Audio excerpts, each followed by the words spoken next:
Señor, recibe de tu siervo esta humilde alabanza que canto para ti.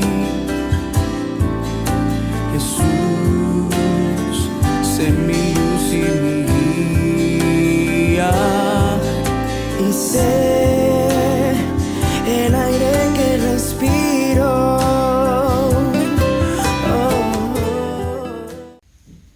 Muy buenos días, amados hermanos. Estamos en este tiempo dando gracias a Dios porque son nuevas sus misericordias cada mañana. El día de hoy es miércoles 12 de enero de este año 2022 y vamos a entregarle este tiempo al Señor. Te alabamos, mi Dios, te damos gracias porque sabemos que tú nos guías, sabemos que, Señor, tú cada día, Señor, tienes una palabra exacta que redarguye nuestros corazones, Señor, para guiarnos, Señor, en tus caminos, en tus planes y en tus propósitos. Te damos gracias el día de hoy, Señor, en el nombre de tu amado Hijo Jesús. Amén. Amén. El día de hoy el devocional El Tiempo con Dios nos habla sobre el bautismo de arrepentimiento. Y el pasaje está centrado en el libro de Lucas, capítulo 3, versos del 7 al 20. Dice la palabra del Señor: y decía a las multitudes que salían para ser bautizadas por él: generación de víboras, ¿quién os enseñó a huir de la ira venidera? Haced pues frutos dignos de arrepentimiento, y no comencéis a decir dentro de vosotros mismos: tenemos a Abraham por padre, porque os digo que Dios puede levantar hijos a Abraham aún de estas piedras. Además, el hacha ya está puesta a la raíz de los árboles. Por tanto, todo árbol que no da buen fruto se corta y se echa al fuego. La gente le preguntaba diciendo: ¿entonces qué haremos? Respondiendo les decía: el que tiene 2 túnicas dé al que no tiene, y el que tiene que comer haga lo mismo. Vinieron también unos publicanos para ser bautizados y le dijeron: Maestro, ¿qué haremos? Y él les dijo: no exijáis más de lo que está ordenado. También le preguntaron unos soldados diciendo: ¿y nosotros qué haremos? Les dijo: no hagáis extorsión a nadie ni calumniéis, y contentaos con vuestro salario. Respondió Juan diciendo a todos: yo a la verdad os bautizo en agua, pero viene uno más poderoso que yo, de quien no soy digno de desatar la correa de su calzado. Él os bautizará en Espíritu Santo y fuego. Su aventador está en su mano para limpiar su era. Recogerá el trigo en su granero y quemará la paja en fuego que nunca se apagará. Con estas y otras muchas exhortaciones anunciaba las buenas nuevas al pueblo. Entonces Herodes el tetrarca era reprendido por Juan a causa de Herodías, mujer de Felipe, su hermano, y por todas las maldades que Herodes había hecho. Sobre todas ellas añadió además el encierro a Juan en la cárcel, ¿no? Nosotros podemos leer en estos pasajes acerca de la vida de Juan, ¿no? El precursor, el que prepara el camino del Señor, ¿no? Realmente la vida de Juan fue muy importante y llegó un momento muy trascendental en la predicación del Evangelio, ¿no? En el contexto en el que se desarrolla todo este pasaje es cuando Pilato gobernaba Judea, y también los sumos sacerdotes eran Anás y Caifás, ¿no? Este tiempo señalaba la llegada y también nos muestra el trabajo de Juan y posteriormente el ministerio de nuestro Señor Jesucristo, ¿no? Y dice que la gente se agolpaba, multitudes salían, dice, para ser bautizados por Juan, ¿no? Y Juan predicaba y decía, ¿no? Generación de víboras, ¿quién os enseñó a huir de la ira venidera? Juan era el que preparaba el camino a Jesucristo, ¿no? ¿Y por qué se refería la gente con esta palabra tan fuerte, ¿no? Que dice víbora, ¿no? Porque dice que muchas de las personas habían matado a su prójimo con palabras, con acciones y con obras, ¿no? Es por eso que Juan se dirigía a estas personas. ¿Por qué? Porque estas personas tenían dureza de corazón, ¿no? Y se habían envilecido y habían hecho tantas cosas malas, ¿no? Y es por eso que Juan el Bautista predica acerca del arrepentimiento, ¿no? En el verso 9 dice, además el hacha ya está puesta a la raíz de los árboles. Por tanto, todo árbol que no da buen fruto se corta y se echa al fuego, ¿no? Que nadie puede escapar del llamado de Dios, ¿no? La predicación del evangelio estaba en ese tiempo dándose a muchísima gente y todos podían tener el privilegio de escuchar, pero la decisión estaba en las personas de aceptar o desechar esa palabra predicada, ¿no?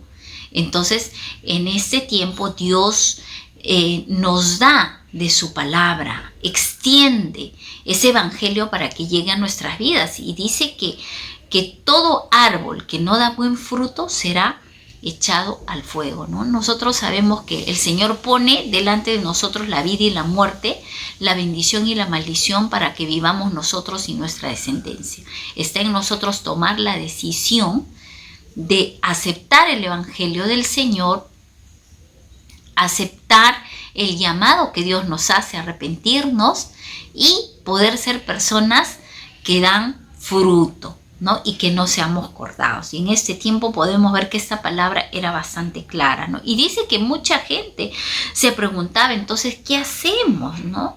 Y dice que él les decía, ¿no? Si ustedes tienen 2 túnicas, dénsela al que no tiene, y si tienen que comer, hagan lo mismo. O sea, ¿qué estaba también predicando? Acerca del amor al prójimo, acerca de la generosidad, acerca de la solidaridad, acerca de que debemos amar a nuestro prójimo como a nosotros mismos, ¿no? En estos tiempos tan difíciles que estamos viviendo de pandemia, darnos la mano uno al otro, ¿no? En oraciones, en cuestiones económicas, en muchas cosas, ¿no? Pero dice, también vinieron a él muchos publicanos para ser bautizados y le dijeron, maestro, ¿qué haremos, no? Y él les dijo, no exijáis más de lo que está ordenado, ¿no? ¿Por qué? Porque muchos de los publicanos, muchas de las personas importantes en este tiempo se dedicaban al cobro de impuestos, ¿no? Y el Señor, también a través de la predicación del evangelio, el Señor confrontaba a la gente acerca de su proceder, acerca de lo que había en su corazón, de lo que había en sus mentes. Y aquí el evangelio que Juan el Bautista estaba predicando era también un evangelio que tenía que llevar a la gente a la honestidad, ¿no? Que si se le tenía que cobrar un impuesto, se tenía que cobrar lo justo, la medida necesaria, ¿no? Entonces, también dice, le preguntaron unos soldados diciendo, ¿y nosotros qué haremos? Les dijo, no hagáis extorsión a nadie, ni calumniéis, y contentaos con vuestro salario, ¿no? Entonces, se les estaba diciendo que no hagan coimas, que no haya extorsión, ¿no? ¿Por qué? Porque el evangelio que estaba siendo predicado, ¿no? Y que Juan confrontaba también a las personas que muchas estaban con un corazón endurecido, ¿no? Era una predicación del arrepentimiento, era una confrontación de cómo estás tú delante de Dios, ¿no? Y si hay arrepentimiento, eso se tiene que evidenciar en nuestras relaciones con los demás, porque ¿qué es lo que espera Dios en este tiempo de nosotros? Que seamos moralmente responsables y espiritualmente sensibles, que podamos escuchar la palabra del Señor, corregir muchas cosas, arrepentirnos, ¿no? Porque el arrepentimiento, ¿qué es? Es un cambio de actitud, no es un remordimiento. No es que tenemos que culparnos y sentir ese sentimiento de culpabilidad toda nuestra vida. El arrepentimiento es entregar, es confesar nuestro pecado, ¿no? Es tener una mente nueva, un propósito de vida diferente. El arrepentimiento significa darle la espalda al pecado, es reconocer el pecado, reconocer tu rebeldía, reconocer tu indiferencia ante Dios y luego es que tú tienes que tomar la decisión de no querer vivir en pecado. Dice la palabra de Dios: el que confiesa su pecado, Dios es fiel y justo para perdonarnos, para librarnos de toda maldad y de toda maldición. Es por eso que es importante, si nosotros creemos en este arrepentimiento, es confesar nuestro pecado, abandonar el pecado y tener una mente nueva y un propósito de vida diferente. Es por eso que la palabra del Señor nos dice: no te conformes a este siglo, renueva tu mente y conoce la voluntad de Dios, que es buena, que es agradable y perfecta. Es por eso que Juan, cuando les decía no hagan extorsión, no calumnien,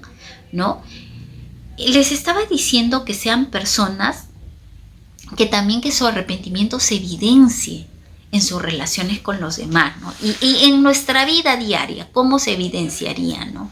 Renunciamos a nuestro pecado de rebeldía, de indiferencia ante Dios, nuestros corazones duros, ¿no?, se convierten en corazones de carne que puedan sentir la presencia del Señor. Nos convertimos en personas moralmente responsables. Conocemos de la ética, conocemos de la moral, sabemos que hay límites, sabemos que todo no nos está permitido. Si debemos a alguien, tenemos que pagar nuestras deudas. Si tenemos que pagar nuestros impuestos, tenemos que hacerlo. ¿Por qué? Porque Jesús nos enseñó dar al César lo que es del César y a Dios lo que es de Dios. Entonces, todo nuestro cristianismo, nuestro arrepentimiento, nuestra nueva vida en Cristo se evidencia en nuestras relaciones, en cómo nos conducimos, ¿no?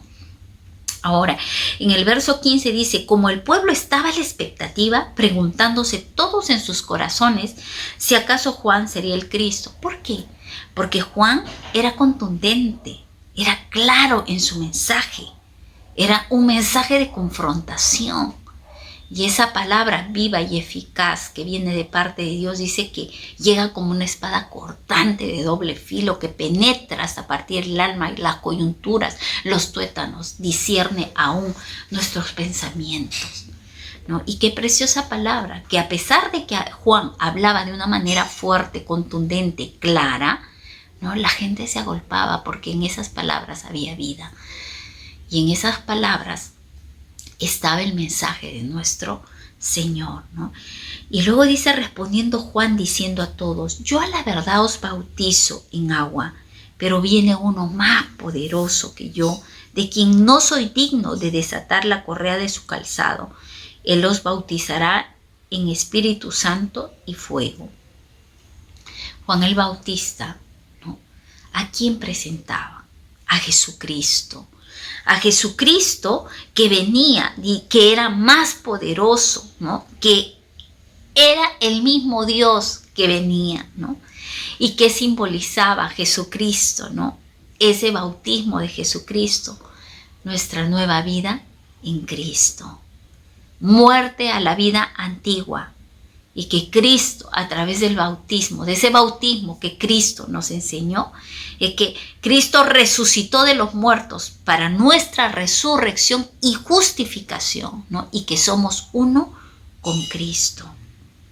En este tiempo es importante que nosotros meditemos en esta palabra, ¿no? El bautismo dio testimonio de quién era Jesucristo. Jesucristo, el Salvador del mundo.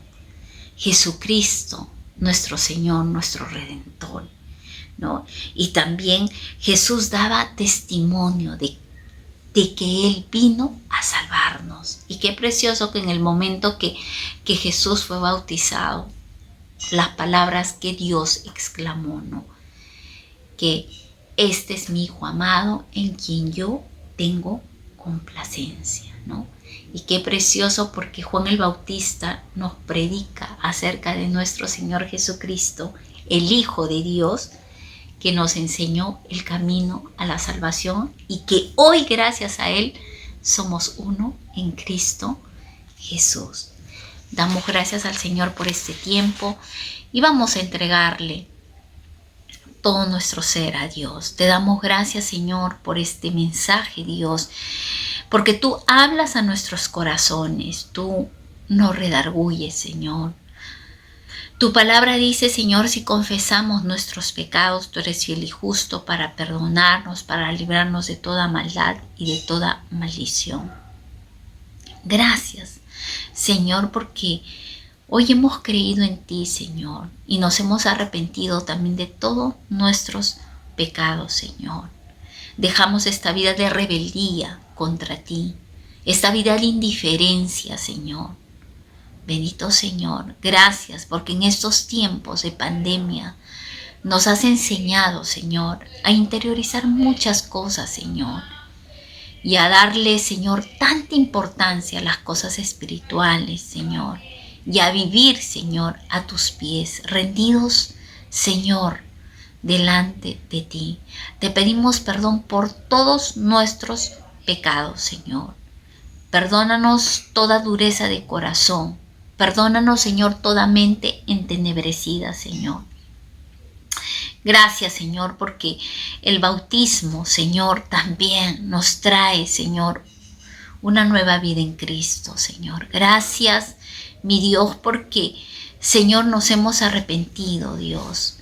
Pero también hoy podemos experimentar que si Jesús vino y ha nacido en nuestros corazones, somos personas nuevas, enteramente preparadas para toda buena obra y que hemos sido justificados por la sangre preciosa derramada de Jesús en la cruz del Calvario, Señor. Gracias, Señor. Sabemos que tú tienes planes de bien para nuestras vidas. Sabemos que tú traes sanidad y medicina, Señor, a nuestras vidas, Señor. Gracias, Señor, y que en todo momento tu palabra nos siga hablando, redarguyendo, confrontando, Señor, y produciendo cambio, Señor, en nuestros corazones, en nuestras mentes, y eso se evidencia en nuestras relaciones con los demás, con nuestras autoridades, Señor. Ayúdanos, Señor, a ser una generación moralmente responsable y espiritualmente sensible, Señor. Ayúdanos, Señor, a cumplir con nuestras obligaciones, pagar nuestras deudas, Señor, los compromisos que tenemos, bendito Señor. Ayúdanos, Señor. Gracias por este tiempo, Señor. En el nombre de tu amado Hijo Jesús. Amén. Dios los bendiga, amados hermanos.